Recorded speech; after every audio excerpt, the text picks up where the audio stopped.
Hi everyone, my name is Annariina Ruokamo and I work as a research, development and innovation specialist, a project manager and educator in the Lab University of Applied Sciences in the Institute of Design and Fine Arts. Today I'm going to give you a short introduction to circular design. At first, I want to shortly start with the definition of sustainability, since it is very often used in very ambitious ways, even though it only means the ability to sustain. That can lead to practices that only aim to minimize the negative impact rather than maximizing the positive ones. And that easily leads to greenwashing that companies may even commit to do unintentionally. Sustainability is very often just a sugar coating on something that isn't actually even relevant in the sake of well-being of the people, planet, and animals. Sustainability can also mean different things to different people. That makes the definition empty before it is put into some context. Sustainability itself is actually a bit old-fashioned word, and we should talk more about regeneration. How could we give more than we take? Sustainable fashion itself can be seen as a paradox. Sustainability should refer to slowness and sustaining something, whereas fashion as a term refers to rapidly changing trends and constant movement. As designers, we need to understand that nothing we design can't be considered as environmentally friendly. We are still using natural resources after all in everything we make. I always remind my students that every designer has an impact. That may sound negative, but every designer also has a power, and that power is to change things and power to have an influence on what kind of impact we cause. Circularity is a term that is now leading the conversation in the field of sustainability. Circularity has more clear definition, and that way it gives more strict rules also for designers to follow. A circular fashion industry is one in which waste and pollution are designed out. Products and materials are kept in use for as long as possible. And that is the industry where natural systems are regenerated. In circular economy of textiles, a designer's role is essential. It is estimated that even 80% of the product's environmental impacts are logged already at the design stage. Whereas the traditional design focuses mainly on the function and aesthetics, in sustainable and circular design process, a designer observes the whole life cycle of a product by considering all the steps during the product life cycle: design, manufacturing, logistics, retail, use, reuse, and finally recycling or disposal. There are also some sustainable design strategies to ensure waste minimization already at the design stage. After my presentation, our student Mirka Uunimäki will showcase you some examples of these kind of design strategies. In addition to understanding the material production processes, a designer should also understand the processes of recycling, both in clothing and textiles. Because when it comes to clothing, the recycling process includes not only the main material, such as textile, but also the other components, such as zippers, buttons, elastics, and finishings. But still, the recyclability of the components isn't enough. A designer must design for disassembly because the components need to be separated in the beginning of the recycling process. And when aiming to recyclability, a designer should prefer the materials that are recyclable in the current recycling systems, such as monomaterials.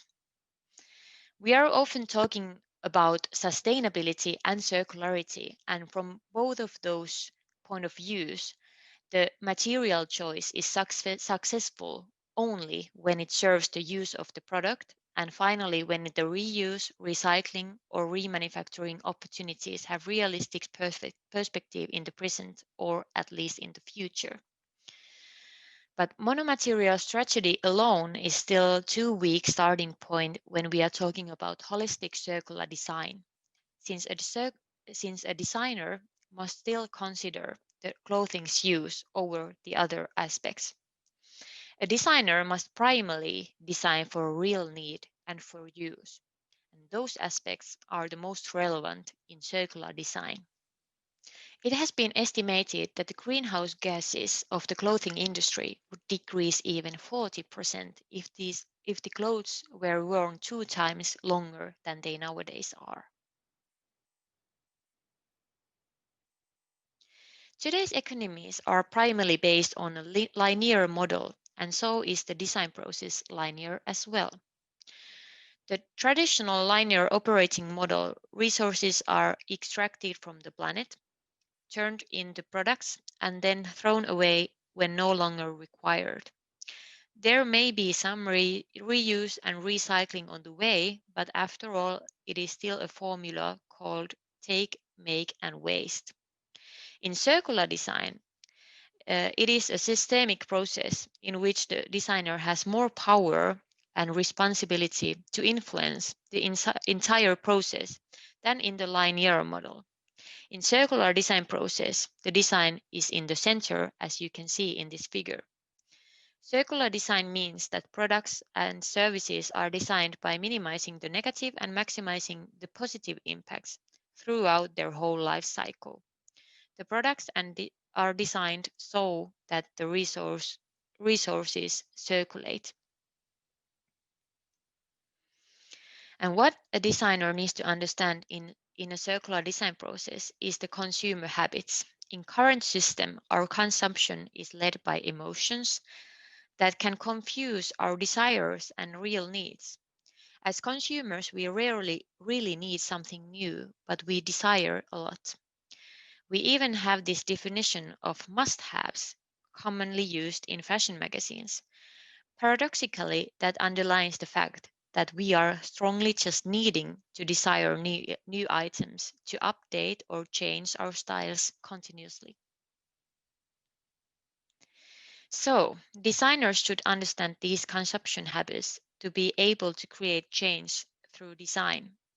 People tend to seek for novelty, and in circular design, designing for real need and creating new kinds of immaterial concepts and services around the product could be one leading way to change the behavior. Finally, I have collected a short list and summary of circular design. Circular design is solving problems, starting from designing the waste out of the system, for example. Designer needs to understand the consuming habits and aim to design for need and use. Designer also needs to consider the requirements of recycling and disassembly. And finally, designers should maximize the positive impacts through regenerative design. Next, our Telaketju trainee and Lab University of Applied Sciences student Mirka Uunimäki will showcase you some examples of design for recycling. That was it for my part. Thank you very much for listening. Have a nice day.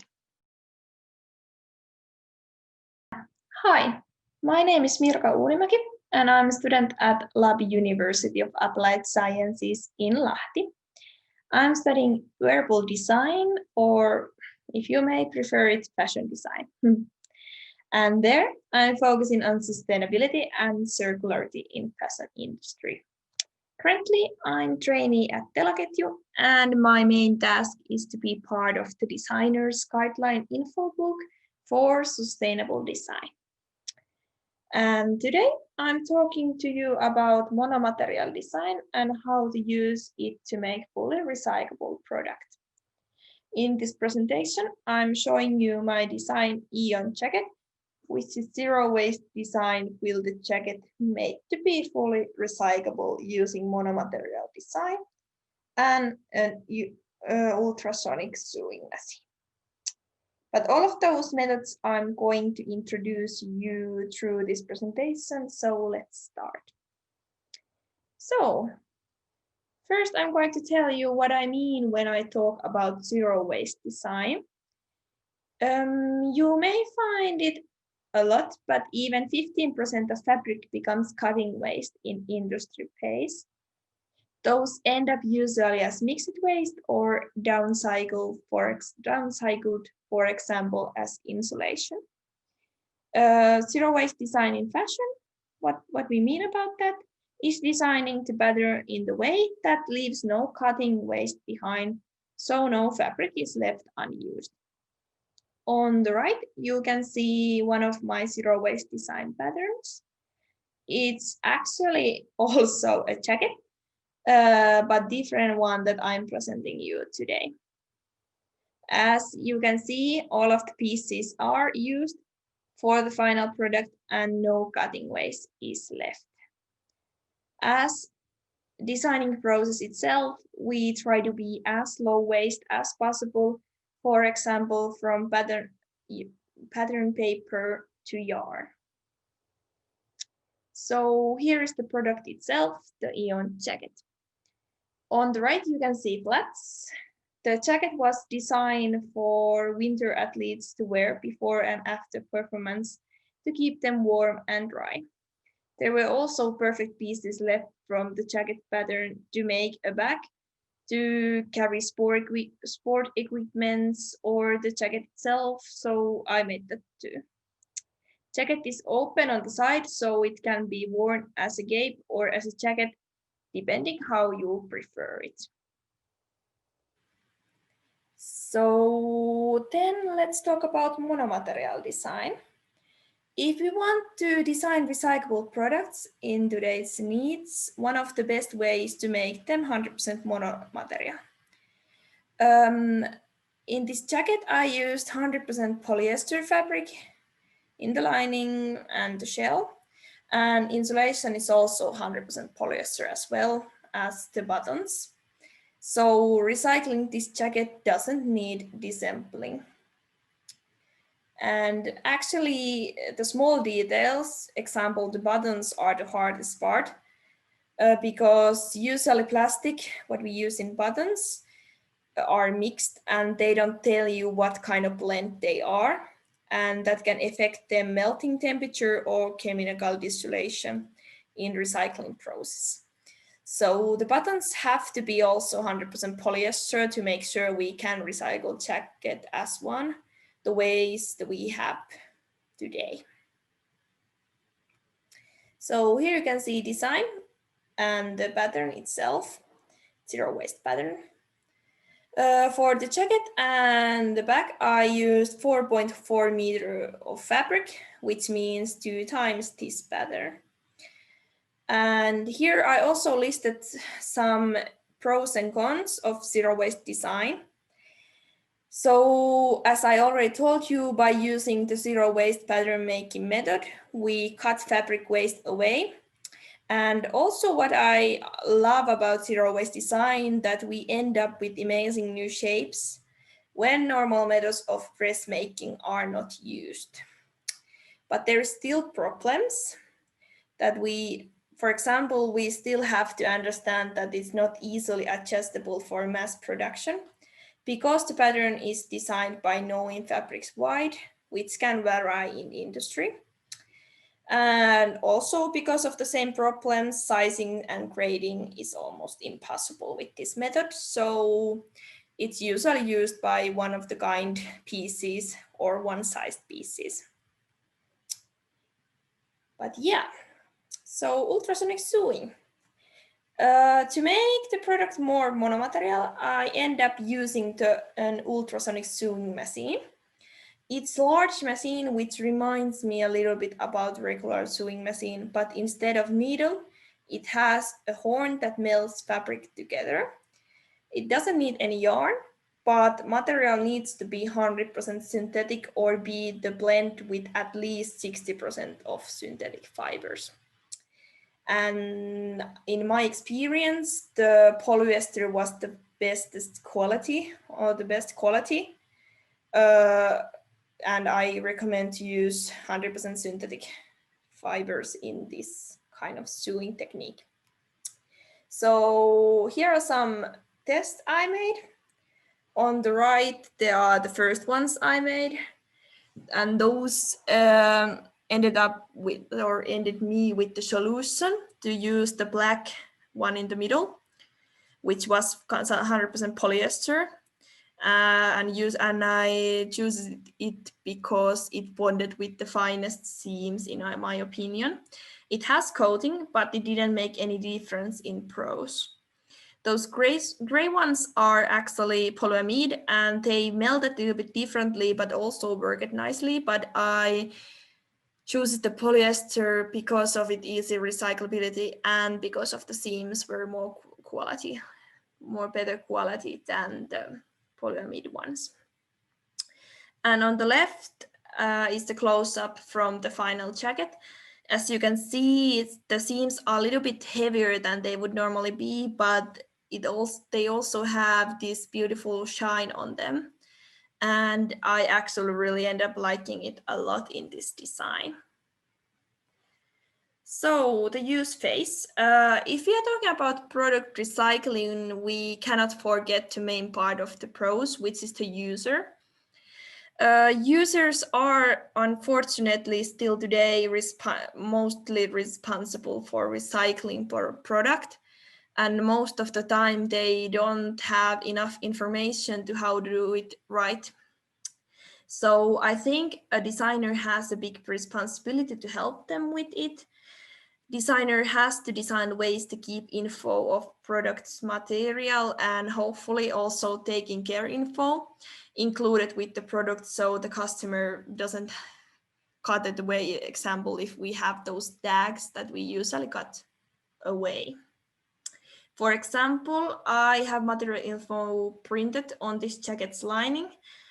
If it's printed with DigiPrint, it doesn't harm the product's recyclability. And also at first I was really curious to have info included at jacket's design as being part of the look, but unfortunately it didn't work in this case. But yeah, here is when it all comes together. As Annariina already told you, we try to move away from linear life expectation to circular, where materials don't end up as waste.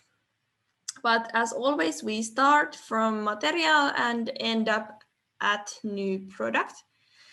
Then I hope the final product would have many smaller cycles in use as secondhand or as repaired.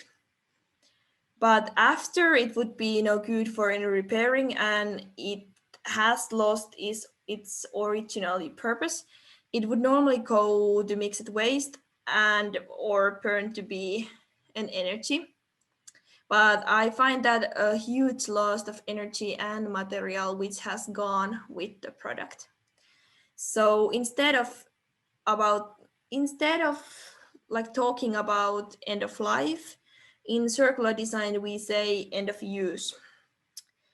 And we mean it that we end this part of the product's life, but with recycling it as whole, we can have the new fiber and make whole new product.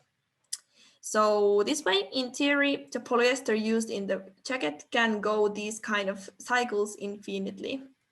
So I think the designing monomaterial, this is possible. Yeah, so thank you very much for listening me. I really hope you got something new out of this and have a nice day. Thank you very much.